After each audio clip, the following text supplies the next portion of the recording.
कहानी की शुरुआत एक बहुत ही पीसफुल डे पर होती है, जो अचानक एक इरप्टिंग वोल्केनो से टूट जाती है। ज्वालामुखी के फटने से पूरा फॉरेस्ट हिल जाता है।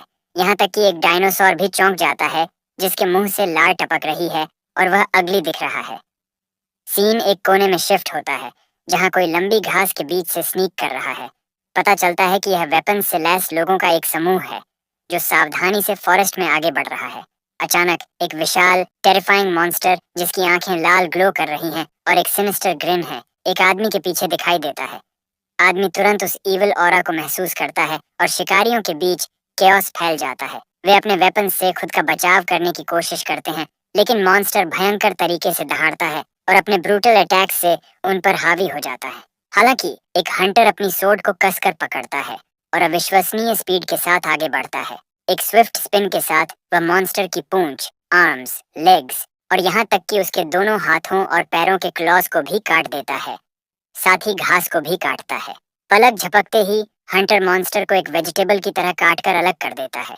क्रीचर का ब्लड उसके पीछे छलक जाता है, जो स्पष्ट रूप से दिखाता है कि यह हैंडसम वॉरियर कितना पावरफुल और फियरलेस है। सीन बदल जाता है। हैंडसम वॉरियर की लड़ाई डिस्पैच की दुनिया में एक बड़ी डिजिटल स्क्रीन पर पहले से ही ब्रॉडकास्ट हो रही है। एक आदमी खड़ा होकर स्पार्कलिंग आईज से योद्धा की तारीफ कर रहा है। वह और कोई नहीं, हमारा लड़का चंसू है। लेकिन अचानक एक हाथ उसके कंधे को पकड़ता है। यह उसका बॉस है, जो काम न करने और खड़े होकर समय बर्बाद करने के लिए उसे यूजलेस कहकर चिल्ला रहा है। अचानक हुई इस रुकावट से वह डर के मारे स्केर्ड टू डेथ हो जाता है और तुरंत बॉस से अपोलोजाइज करता है। लेकिन उसकी अपॉलॉजी स्वीकार करने के बजाय ओल्ड बॉल्ड बॉस उसे ताना मारना शुरू कर देता है। कहता है कि इसीलिए आजकल के यंगस्टर्स एक समस्या हैं, हमेशा स्ट्रेंज फैंटेसीज में खोए रहते हैं। उसने उसे वाइन्स को जल्दी से साफ करने के लिए चिल्लाया। बेचारे लड़के को नॉन स्टॉप नैगिंग करता रहा। चांसू तेजी से आगे बढ़ा। डर से उसकी आवाज कांप रही थी। हर बात का यस में जवाब दे रहा था। वह जानता था कि वह अपने पहले ही डे पर एक बुरा इंप्रेशन छोड़ रहा है और अपने मन में वह लगातार सोच रहा था कि वह यह जॉब नहीं खो सकता और न ही दोबारा फायर्ड हो सकता, क्योंकि पैसा कमाना बहुत इम्पोर्टेंट था। इस बीच ओल्ड मैन फिर से नैग करने लगा। कहने लगा कि उसके जमाने में बिना बताए भी वे चीजों को तुरंत हैंडल कर लेते थे। एक मिजरेबल लुक के साथ लड़के ने अपनी भरोसेमंद साइथ पकड़ी और वाइन्स को काटना शुरू कर दिया। अपनी स्पीड का इस्तेमाल करते हुए उसने उन्हें पलक झपकते ही साफ कर दिया। इस बीच ओल्ड बॉल्ड मैन एक बार फिर से नैगिंग करता रहा। बड़बड़ा रहा था कि उसके जमाने में चीजों को बेहतर तरीके से हैंडल्ड किया जाता था। लेकिन इससे पहले कि वह और अधिक बेकार की प्रेज उगल पाता, उसके शब्द कट गए। वह लड़के की स्पीड और साइथ वर्क से स्टन्ड था। वाइन्स को वैसे ही साफ किया जा रहा था जैसे तुम्हारी गर्लफ्रेंड ने तुम्हारा बैंक अकाउंट साफ कर दिया था। इस शॉकिंग साइट ने ओल्ड बॉस को पूरी तरह से चुप कर दिया। वह स्पीचलेस रह गया। लड़के ने हर एक वाइन को साफ किया, उन्हें बैग्स में इकट्ठा किया और उन्हें करीने से नीट पाइल्स में लगा दिया।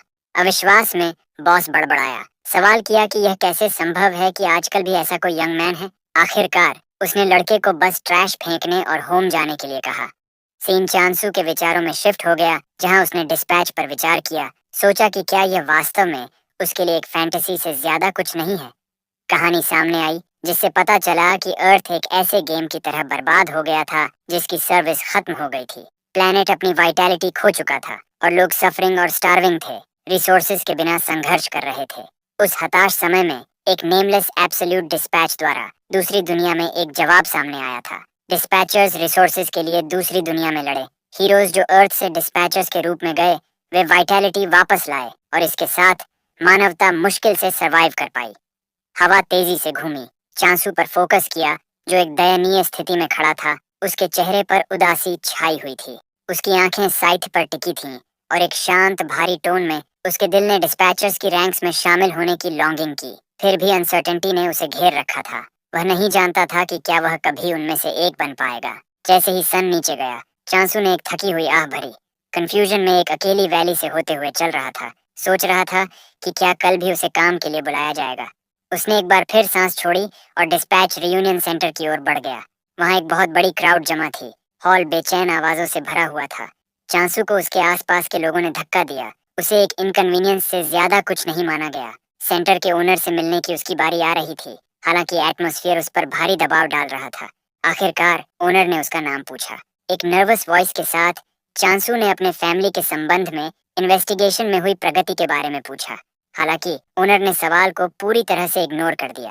इसके बजाय उसकी आंखें रियूनियन डाउन पेमेंट के बैलेंस पर फोकस थीं। 43, 67, 21 अभी भी इनसफिशिएंट था। अपने सामने की हताशा की परवाह किए बिना ओनर ने घोषणा की कि सेंटर कोई ऐसी जगह नहीं है जो हवा पर चलती है और इन्वेस्टिगेशंस के लिए पूरा पेमेंट जरूरी है।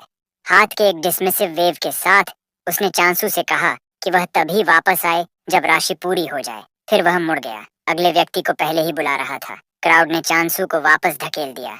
यह स्पष्ट हो गया कि रियूनियन सेंटर को केवल पैसे की परवाह थी, न कि अपने प्रियजनों को खोजने वालों की प्लीज की। चांसू को खबर का एक अंश भी नहीं दिया गया था। वह बस इतना जानना चाहता था कि उसके फैमिली का लोकेशन कहाँ है। इसके बजाय उसे एक बार फिर धक्का दिया गया। एक मस्कुलर मैन ने उसे वापस धकेला, ये कहते हुए स्नीर किया कि वह अकेला नहीं है जिसकी ऐसी सर्कमस्टेंसेस हैं। चांसू एक मिजरेबल साई के साथ चला गया। क्राउड घना था, फिर भी वह पूरी तरह से अकेला महसूस कर रहा था, जैसे पूरी दुनिया ने उससे मुंह मोड़ लिया हो।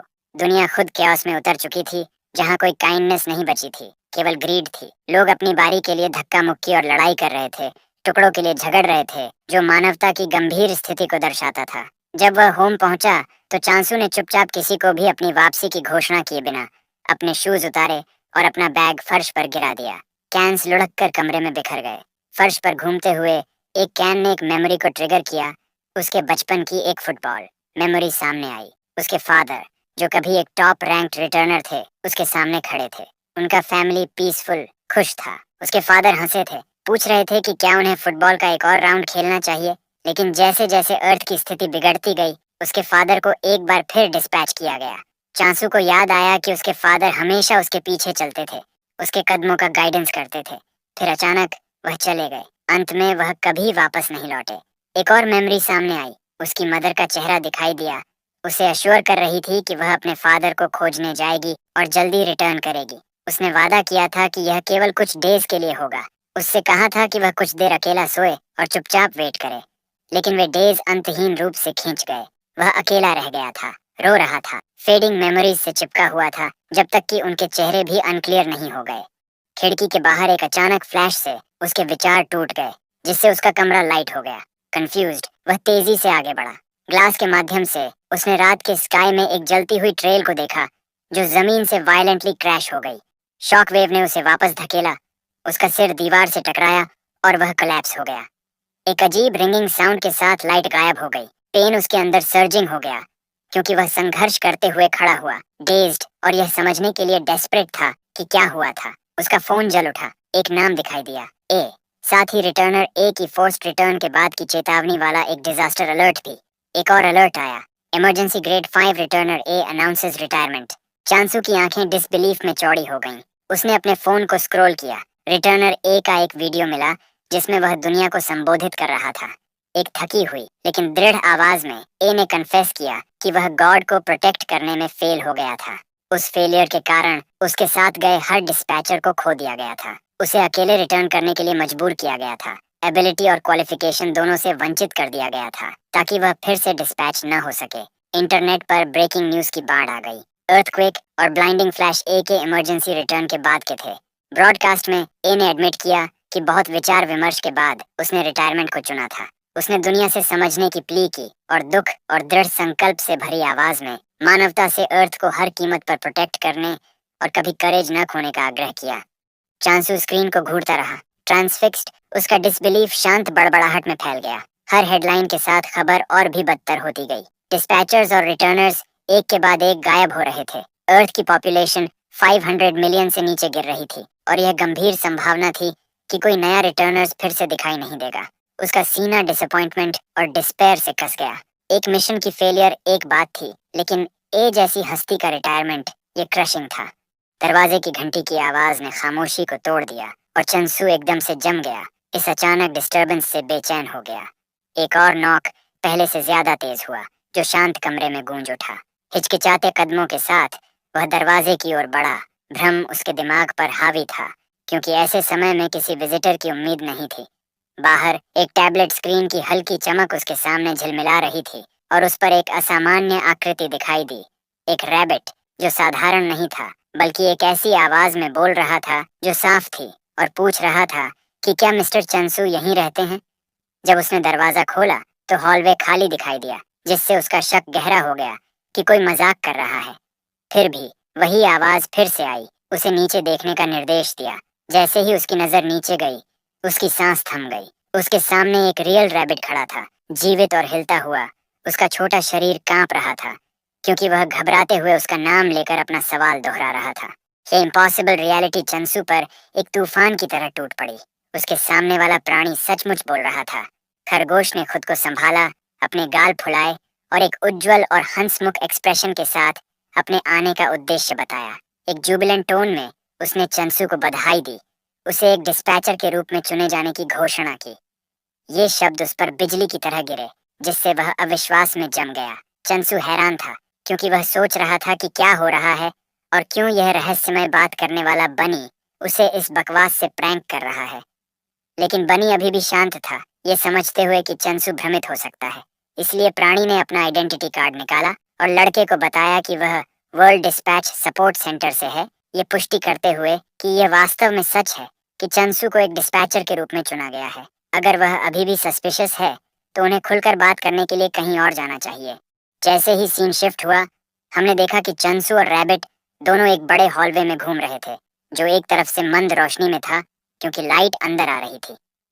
खरगोश ने चंसू से पूछा कि क्या उसके पास भरोसा करने के लिए कोई स्पेशल स्किल्स हैं, यह समझाते हुए कि ज्यादातर लोगों के पास उनमें से कम एक तो होती ही है। लेकिन चंसू चिढ़ गया। खरगोश से कहा कि उसे पता होना चाहिए कि वह डिस्पैच के लिए इनएलिजिबल था, क्योंकि वह केवल पेड़ों और फूलों को बिना किसी दया के ट्रिमिंग करने में अच्छा था, और उसके पास दिखाने के लिए इसके अलावा कुछ भी स्पेशल नहीं था।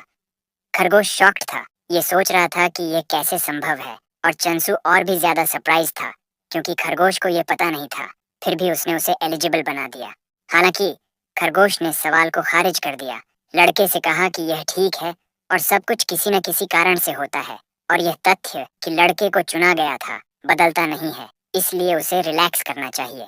यही सुनकर चंसू थोड़ा रिलीव्ड हुआ, बनी को धन्यवाद दिया, लेकिन वह अभी भी सोच रहा था कि वह वास्तव में डिस्पैच सेंटर के अंदर कैसे था, क्योंकि यह अविश्वसनीय था। यह सोच रहा था कि क्या उसका चांस वास्तव में आया है या नहीं। अचानक चंसू और रैबिट दोनों एक विशाल पत्थर के दरवाजे के सामने खड़े थे, जिसका अपना मैजेस्टिक व्यू था। खरगोश ने लड़के से कहा कि उन्हें अंदर जाना चाहिए और बात करते रहना चाहिए। जैसे ही चंसू ने हैंडल पकड़ा और उसे खोलना शुरू किया, उसने महसूस किया कि भले ही दरवाजे के परे डिस्पैच एजेंसी थी, जो चीज एंटी क्लाइमैक्टिक थी वह यह थी कि दरवाजा बिल्कुल भी नहीं खुल रहा था। लड़के को पता था कि यह अपने भारी वजन के कारण हिलेगा भी नहीं। खरगोश सरप्राइज था, ये सोच रहा था कि चंसू क्या कर रहा है, क्योंकि यह सिर्फ एक फैंसी डोर था जो किसी के लिए नहीं खुलेगा, और एंट्रेंस ठीक वहीं थी जहां खरगोश खड़ा था।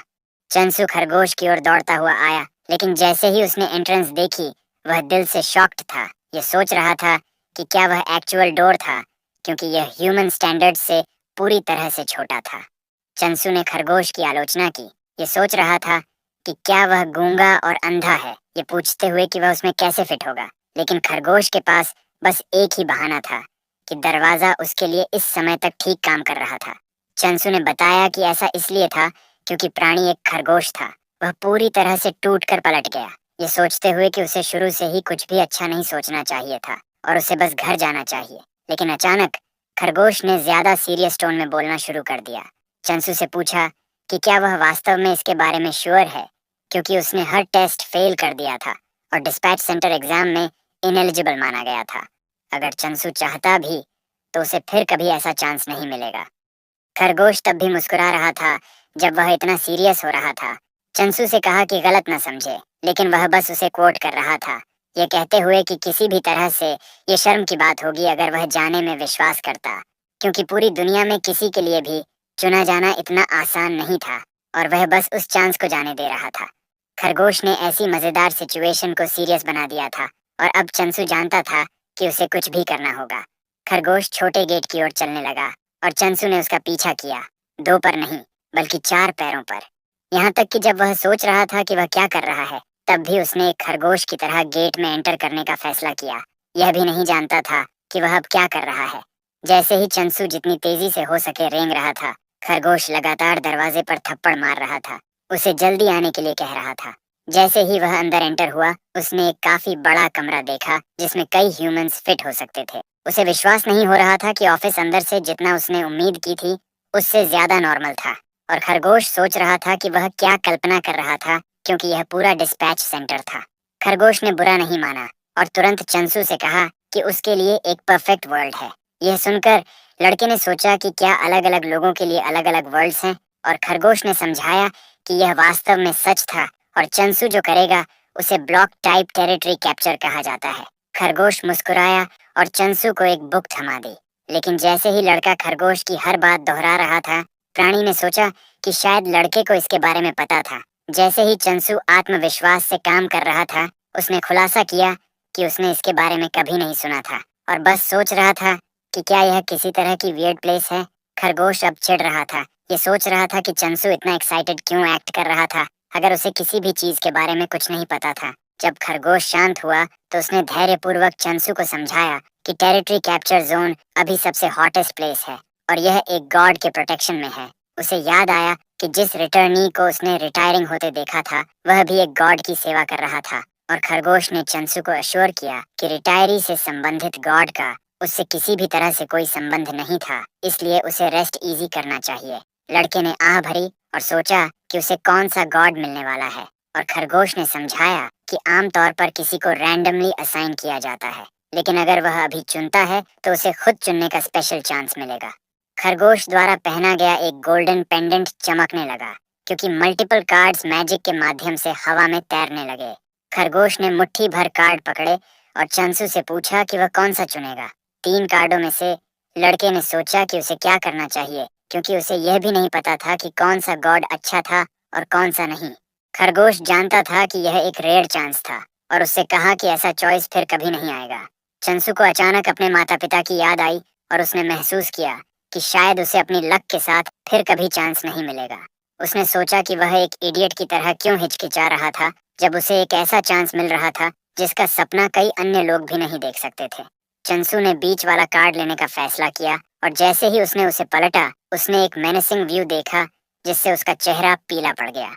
यह एक स्केलेटन मॉन्स्टर था जिसमें कई अनडेड स्केलेटन जमीन से बाहर निकल रहे थे। यह इतना रियलिस्टिक था कि चंसू चिल्लाने लगा। ये सोच रहा था कि यह क्या था। हमें पता चला कि यह गॉड ऑफ निगेशन था जिसकी प्रोबेबिलिटी 44% थी। खरगोश ने सोचा कि चंसू इतना शॉक्ड क्यों था, ये कहते हुए कि यह सिर्फ एक प्रेजेंटेशन था और कुछ नहीं। लड़का जमीन पर गिर गया। ये सोच रहा था कि किस तरह के गॉड को इस तरह के फ्लैशी इंट्रो की जरूरत थी जब एक नॉर्मल भी ठीक से काम करता। यहाँ तक कि गॉड ऑफ निगेशन नाम ने भी उसे एक बुरा फीलिंग दिया। चंसू को कोई चांस नहीं दिखा, लेकिन फिर भी सोचा कि क्या वह फिर से चुन सकता है, और खरगोश बिल्कुल भी नहीं हिचकिचाया। लड़के को तुरंत ट्राई करने देने के लिए सहमत हो गया, लेकिन चाहे उसने कितनी भी बार चुना, उसे हमेशा गॉड ऑफ निगेशन ही मिला। इस बार प्रोबेबिलिटी 45% थी। लड़का चिल्लाया कि पूरी चीज रिग्ड थी, क्योंकि वह बार बार उसी गॉड को पुल कर रहा था। अचानक खरगोश एक बार फिर से सीरियस हो गया। चंसू से कहा कि चाहे कुछ भी हो जाए, कार्ड्स पूरी तरह से ठीक थे।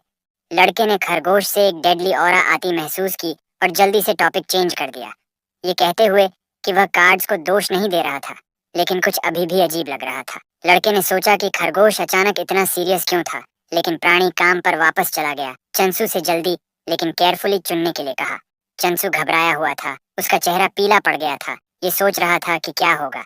वह निगेशन को छोड़कर कुछ भी चाहता था और अपना चेहरा ढकते हुए कुछ और पाने के लिए प्रे किया। जब उसने आखिरकार लास्ट कार्ड पुल किया तो एक अलग दिखाई दिया। इस पर एक ग्रीन ऑरा और फूल की पंखुड़ियां उसके चारों ओर घूम रही थीं। चेंसू गॉड ऑफ निगेशन से आखिरकार एक अलग कार्ड पाकर बहुत खुश था। हालांकि प्रेजेंटेशन प्लेन थी, उसने महसूस किया कि उसे गॉडेस ऑफ अबंडेंस कार्ड मिला था जिसकी चांस 0.0001% थी। उसने सोचा कि अगर कार्ड इतना रेयर था तो डिस्प्ले इतना सिंपल क्यों था। उसे पता था कि ऑड्स बहुत कम थे, और अगर ये गॉडेस ऑफ अबंडेंस थी तो उसका अच्छा समय होगा। खरगोश ने तुरंत चंसू के एक्सप्रेशन को देखा और उससे पूछा कि क्या उसे कार्ड पसंद नहीं आया और वह एक और चांस चाहता था। इससे चंसू शॉक्ड हो गया, क्योंकि कुछ ही पल पहले खरगोश ने कहा था कि यह उसका लास्ट चांस था। उसने सोचा कि क्या होगा अगर वह गॉडेस ऑफ अबंडेंस को चुनता है, और खरगोश ने उसे बताया कि उसे तुरंत न्यू वर्ल्ड में डिस्पैच कर दिया जाएगा। यह सुनकर लड़का हेजिटेंट था, लेकिन खरगोश ने सोचा कि चंसू क्यों हिचकिचा रहा था जब यह उसका चांस था गो बियॉन्ड करने का। एक डिस्पैचर को एक रिटर्नी बनना था और हर कोई उसके डिसीजन की एडमायर करेगा। लड़का इमेजिन कर रहा था कि वह तालियां बजाते लोगों से भरे एक स्टेज पर है, जबकि खरगोश उसकी फ्लैटरिंग करता रहा, ये कहते हुए कि वह शायद एक सेवियर भी बन जाए और लोग उसे फॉलो करेंगे। लेकिन फिर खरगोश फिर से सीरियस हो गया। चंसू से कहा कि केयरफुली सोचे, क्योंकि यह उसके पुराने जीवन से पूरी तरह से अलग लाइफ थी। चंसू जानता था कि अगर वह पृथ्वी पर रहता है तो वह हमेशा की तरह दौड़ता रहेगा। उसे डिसाइड करना था कि वह अपनी लाइफ चेंज करना चाहता है या नहीं। आखिरकार चंसू सहमत हो गया। उसे सिस्टम द्वारा बधाई दी गई, जिसने उसे बताया कि वह अब गॉडेस ऑफ अबंडेंस की सेवा करता है। चुने हुए गॉड की इमेज दिखाई दी, एक खूबसूरत महिला, एलिगेंट लेकिन थोड़ी रिवीलिंग अटायर में। सब कुछ मैग्निफिसेंट लग रहा था। सिस्टम ने चंसू का वेलकम किया और गॉडेस ने उससे बात की। उसे प्रोस्पेक्टिव डिस्पैचर कहा। जैसे ही कार्ड्स चमकने लगे और लेविटेटिंग होने लगे, चंसू ने सोचा कि क्या उसने जो आवाज सुनी वह गॉडेस खुद थी। उसे देखने के बाद उसने सोचा कि ऐसी गॉडेस के साथ वह जो चाहे कर सकता है। एक्टिवेशन के बाद लड़के ने पूछा कि उसे कहाँ जाना था और खरगोश ने हवा को फ्लिक किया। कार्ड एक वायलेंट वॉल्केनिक पोर्टल में बदल गया, जिसके चारों ओर डार्क एनर्जी घूम रही थी। खरगोश ने चंसू को पोर्टल की ओर धकेल दिया, लेकिन वह डर कर रुक गया। क्रीचर ने पूछा कि क्या कोई प्रॉब्लम थी। चंसू डरा हुआ था, क्योंकि उसके सामने की चीज बिल्कुल भी सेफ नहीं लग रही थी। लेकिन खरगोश के अनुसार ऑब्जेक्ट्स का मूड नहीं होता है, और अगर वह करीब से देखता तो पोर्टल ब्यूटीफुल लगता। चंसू ने सोचा कि खरगोश या तो दयालु था या इंसेन, क्योंकि कोई भी देख सकता था कि यह एक डेडली ब्लैक होल जैसा लग रहा था। फिर भी वह जानता था कि वह अब पीछे नहीं हट सकता। डिटरमिन्ड होकर उसने पोर्टल में एंटर करने का फैसला किया, चाहे वह कितना भी डेंजरस क्यों न लगे। हालांकि इससे पहले कि वह हिल पाता, खरगोश ने उसे अपने पैरों से सीधे पोर्टल में किक कर दिया। चंसू बीच हवा में घूमा। खरगोश को कई बार कर्ज करते हुए वह पोर्टल में गायब हो गया, जबकि प्राणी बस मुस्कुराया। ये देखने के लिए उत्सुक था कि चंसू क्या पूरा कर सकता है। अचानक एक अजीब स्टैटिक नॉइज खरगोश के कानों में गूंजने लगी। पूछ रही थी कि उसने ऐसा क्यों किया था। खरगोश शॉक्ड था। जवाब दिया कि आवाज को इंटरफेयर नहीं करना चाहिए, क्योंकि डायरेक्ट इंटरवेंशन मना था। आवाज ने जोर दिया कि वे चंसू को खोने का जोखिम नहीं उठा सकते। लेकिन खरगोश दृढ़ रहा, ये कहते हुए कि उसने अपने गॉड की इच्छा का पालन किया था। जैसे ही सीन बदला, सिस्टम विंडो दिखाई दी। लोडिंग हो रही थी। जब यह खत्म हुआ तो चंसू को एक संदेश मिला, जिसने उसे अंदर तक हिला दिया। इसमें पता चला कि कार्ड पर गॉड्स परसेंटेज उनके इन्फ्लुएंस का आकार दिखाता है, न कि उनकी प्रोबेबिलिटी का। लड़का डर गया। उसे पूरी तरह से स्कैम किया गया था, ये रियलाइज करते हुए कि गॉडेस ऑफ अबंडेंस का इन्फ्लुएंस व्यावहारिक रूप से कुछ भी नहीं था। इससे पहले कि वह इसे प्रोसेस कर पाता, एक और पोर्टल खुला और उसे भयंकर गर्मी और सूखी घास से भरी एक डिजर्टेड लैंड में फेंक दिया गया। जमीन फटी हुई थी और पेड़ मरे हुए थे। चांसो को विश्वास नहीं हो रहा था कि उसे इतनी दयनीय सिचुएशन में ट्रिक किया गया है। रोते हुए उसने देखा कि सिस्टम विंडो फिर से पॉपअप हुई, जो स्पष्ट रूप से इसकी पुष्टि कर रही थी। Goddess of abundance 0.000001% influence. Chainsaw ने सोचा कि वह इतना स्क्रूड हो गया था कि वह अपनी मूर्खता पर हंस रहा था और मुस्कुरा रहा था, और उसने चारों ओर खंडहरों को देखना शुरू कर दिया। यह सोच रहा था कि खरगोश ने उसे गॉडेस ऑफ अबंडेंस के पास जाने के लिए क्यों कहा था, जब यह पूरा डेसोलेट लैंडस्केप अबंडेंट होने के अलावा कुछ भी था। लेकिन अचानक एक सिस्टम नोटिफिकेशन आया और चांसो यह सोचते हुए पीछे मुड़ा कि सिस्टम विंडो में फिर से क्या गड़बड़ है। लेकिन इसने हमारे लड़के का block type territory capture world में स्वागत किया और कहा कि लड़का अपोस्टल ऑफ अबंडेंस था और उसे टेरिटरी कैप्चर के माध्यम से अधिक टेरिटोरीज को सिक्योर करना था। चांसो खुश नहीं था, क्योंकि अपोस्टल होने पर भी उसे गॉडेस के लिए टेरिटोरीज पर कब्जा करना पड़ा, क्योंकि उनका इन्फ्लुएंस इतना कम था। उसने टाइम वेस्ट न करने और इसके बजाय चारों ओर देखने का डिसाइड किया, ताकि वह गॉडेस ऑफ अबंडेंस को भी ढूंढ सके। लेकिन अचानक कुछ उसके पैर से टकराया और उसने रियलाइज किया कि यह एक सिकल था। वह सोच रहा था कि ऐसी उजाड़ जगह में यह क्या कर रहा था, और सभी चीजों में से ये एक सिकल ही क्यों था। ये सोचते हुए कि क्या किसी ने इसका इस्तेमाल किया और फेंक दिया, क्योंकि ये फेमिलियर लगा, जो थोड़ा स्ट्रेंज था लेकिन फिर भी सूदिंग। लेकिन अचानक चांसो को लगा कि उसके पीछे कुछ है, और यह एक बहुत बड़ी चीज थी, या कम से कम चांसो ने ऐसा ही सोचा। एक ग्लेरिंग ऑरा के साथ जो किसी भी चीज को मारने में सक्षम थी, या कम से कम चांसो ने एक मॉन्स्टर के बारे में ऐसा सोचा, ये सोचते हुए कि उसके साथ ऐसा क्यों हो रहा था, तब भी जब वह अभी तक गॉडेस से नहीं मिला था और पहले ही एक मॉन्स्टर का सामना कर चुका था। वह जानता था कि वह इस तरह मर नहीं सकता था, और कम से कम वह सिकल का उपयोग मॉन्स्टर को धमकी देने के लिए कर सकता था। लेकिन जैसे ही लड़के ने अपना सिकल घुमाते हुए पीछे मुड़ा, उसने देखा कि मॉन्स्टर वास्तव में छोटा था। तभी लड़का फिर से कॉन्शियस हुआ जब उसने